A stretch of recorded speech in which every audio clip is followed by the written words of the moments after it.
I spent the last 19 days doing lead generation on LinkedIn every single day. And what I found is that most people do what is the most obvious thing to do, but that is actually a trap because then you end up blending in. And because now everyone sends the same message, the same email, creates the same posts, you end up being salesy and breaking the trust before you even do something. So there's a different approach you can follow that will actually give you more results. Now, a parenthesis here, I've been doing LinkedIn for the last 2 years, and this challenge was more for me to analyze in depth my own systems, also what my clients were doing, to really identify the patterns of what to change and what mini tweaks can actually give you results no matter what industry you are in. So let me share with you the 5 things that actually changed the game for us. Starting with number 1, connection requests. On LinkedIn, a connection request is the main way that you can reach out. And many of my clients ask me a really good question, which is, hey, Celeste, what do you feel works best? Should I personalize a connection request or leave it empty? And the answer to this is not black and white. It depends more on your situation. So I'll say to you, if you have the time to actually write a good connection request that is not fake personalization, that you only change the name and whatever extra field you have, but it's a really good personalized connection request, then yes, of course, that will work. Now, if you do not have the time to do this, it's better for you to send it blank and then let your profile do the heavy lifting. I actually do this more. I send it blank, and because my profile is optimized, I have a good picture, good banner, it has branding, it explains my mission in detail, and also my offers. If people want to connect with me because they very likely might find useful in the future my service, it's going to happen. But I personally don't invest that extra time on the connection request. I prefer to spend it on content. And for me, it performs better to leave it empty. And for some of my clients, when we A B test this, there's actually no difference between empty and actually writing it down. But the key difference, of course, it's on the time investment because now they can just click and it'll be done. Now, additional to that, you might need to consider that if you are not paying for LinkedIn Premium, you will only be able to send 5 connection requests that are personalized per month. But if you have premium, now you can send unlimited connection requests that are personalized per month. So if you're starting, it might be worth for you just to leave it empty and focus on optimizing your profile instead. Now, I wanted to also show you this because it was a message I got. And this is the type of template I was telling you that everyone repeats on LinkedIn. So because it's overdone, when I see it, it's like, I'm not gonna connect with this person. I know it comes from best intentions, but it just feels like lazy copy paste. Now, let's go to the next point because now you have people who are going to pay attention to your profile, whether you're creating content or sending connection requests. So let's imagine it's optimized. And the key mistake I've seen here in these profiles is that people would often put the link to their full website. But the reason of why this is not the best thing to do is because in a website, you have the About Me section, learn more about us, articles, lots of offers that could be presented to people. But a confused buyer doesn't do anything. So, what helps more and what has more conversions is to have a landing page where there are no distractions, but only one specific call to action that is connected to one specific offer for a specific audience. It's like specifics, right? All the time. And just to show you an example, this is the one I built for myself. So if you see, it's pretty simple. We just have the title, right? With the key desire or pain point that we are going to help avoid. Then we have the subheadline. Below that, we have what it's called a VSL, video sales letter, that explains in more detail your offer. and a button to book a call with you. Again, this is all to one key specific offer. And if you notice, there are no buttons at the top that take me to other places because I want to avoid people getting distracted. Now, beyond there, you could put testimonials, right? And there might be some details about how your offer works, but everything is just testimonials, maybe some details, and the button to book the call. No other distractions. What is also important about this page is that on this button, when you click to book a call, it doesn't give immediate access to your calendar, but instead, it qualifies people through a couple of questions to see if they are a good fit to have a meeting with you or if they are not a good fit. And in that way, you also scared people away who are not serious, because some of my clients used to have their calendar completely open and people would book meetings with them just to sell them things. And assuming the best scenario of interest, they would be like, oh, but what is the actual thing you sell? When instead, if you have a page like this, you can qualify, scare people away, book calls more like with more serious people, and explain all you're offering the VSL on the video. So when they come to the call, they have all the context they need. Now, there is one thing that can give you even more lead flow than having this specific landing page. And this thing is to have a pre-buy experience.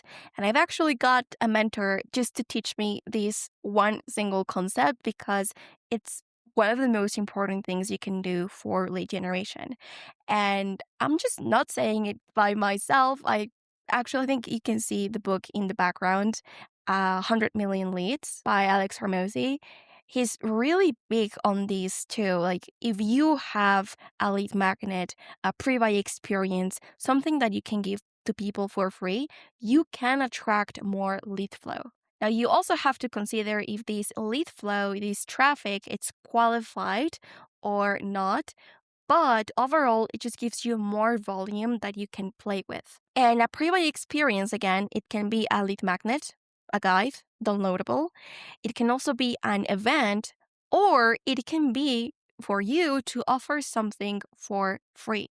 I would say that events are more advanced level, or at least for me, it felt like a big jump because I was not really good with my English at that moment. I was doing a lot of Spanglish. And also, I didn't know what to talk about. I was kind of scared to be in front of the camera with all these people. But the first time I did it and then just keep doing it, it worked really well. However, if you don't want to start with events, the other thing you can do is a service for free. This is also in the book from Alex.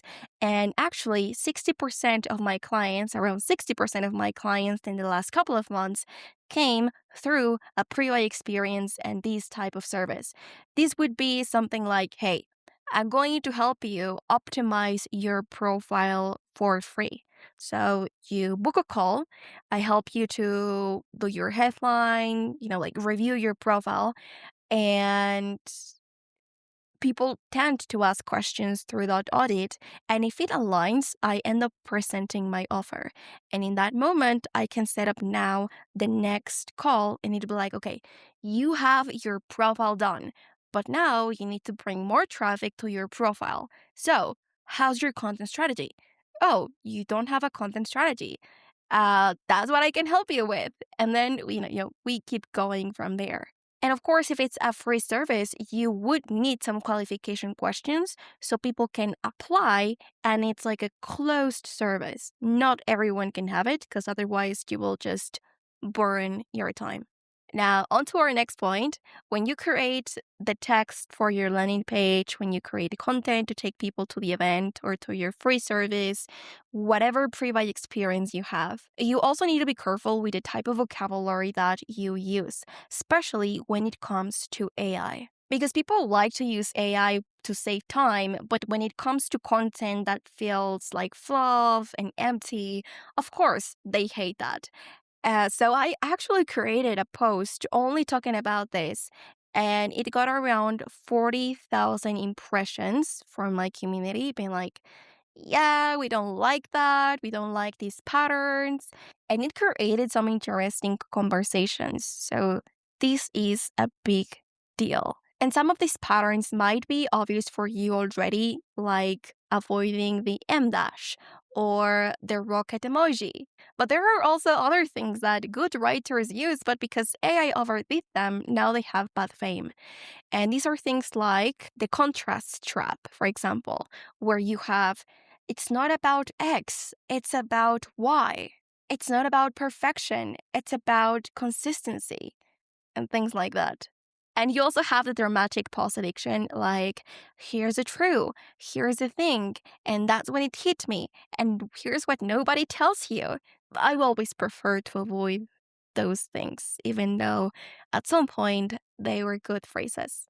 And if you've been careful with this voice of tone, it's also important to mention that you need to create more content so more people can see your profile, more people can see your landing pages, and you can also have traffic to invite people to your pre-buy experience. Content, of course, will be key to increase that awareness. But what you need to be careful of is of the vanity metrics. Now, of course, vanity metrics, everyone talks about that. But let me show you the real numbers behind this. Because again, I think this point it's so obvious when someone said that, but when you really see the metrics on your own content, it's like, oh my God, it makes sense now. So these two posts I have on the screen, I just wanted to highlight those because if you notice the first one, this post, when it comes to the impressions, it got around 100,000 impressions, okay? We can call this a viral post on LinkedIn. But the thing here is that even if it got 100,000 impressions plus, only 11 people, okay, 11 people click on the link for the call to action I have in the post. And that call to action is important. And that call to action is important because it's part of the funnel and just taking people through that experience so at the end they can buy. And now if we go to the other post, right, instead of 100,000, it got just 9,000 views, which is relatively small compared to the other one. So 9,000 impressions, right? But guess what? It got 100 people plus, well, yeah, 100 people, 123 people clicking on the link for the call to action. Key differences that I could notice on these posts. Number one, the one with more impressions was more general. It was a funny, relatable image, and it was to the general public. Yeah, it was just like funny. However, the second post with less views was targeted to a specific audience, even though I knew it was going to reach fewer people, but it was not funny, it was educational, and it was not an image, it was a carousel that was saying, here are 3 steps of how to achieve this. 1, 2, 3. By the way, if you want to learn more about this, we have this thing that is going to help you learn more. Free guides, downloadable, whatever pre-buy experience we have. And then people actually went there because it was educational and it was targeted. And those were the 5 things that made the biggest difference for my clients when I helped them implement these systems during these 19 days. And I also create more videos talking about these conversion systems in more depth and also how we can use AI to help us on that. So if you are interested in that, stick around and I'll see you in the next one.